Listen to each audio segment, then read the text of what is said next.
As a follower of Christ, what should you value the most in someone you're trying to date? A lot of times you hear people say, oh, do you value looks or personality more? And it's considered like the virtuous thing to say, oh, personality, of course.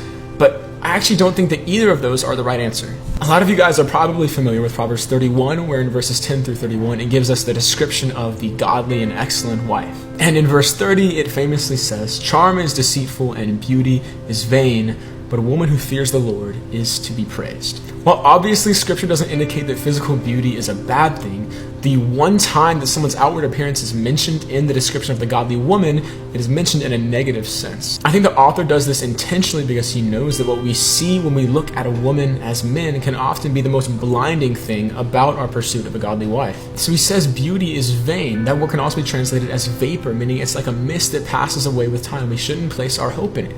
But he also says that charm is deceitful.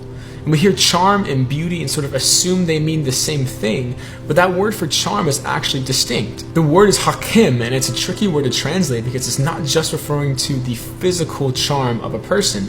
Actually, 51 times in the Old Testament, that word is translated as favor, and only once is it translated as charm. So the word actually has a pretty general application. It could describe a person's way with words, their personality, their wealth, their social status, their general favorability.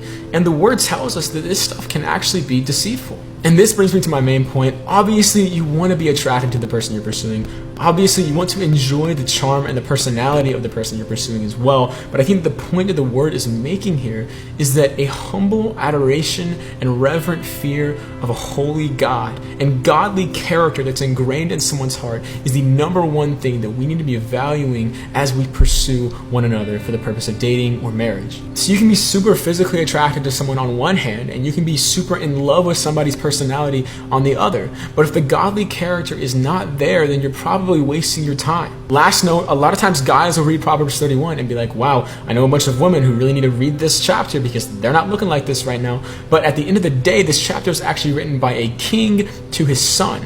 So if anything, this chapter is telling us as Christian men what we need to be actually valuing and pursuing. So if anybody should be getting rebuked in this chapter, it's actually those of us as Christian men who are pursuing the wrong women for the wrong reasons. So let's get our eyes right. Let's value what actually matters.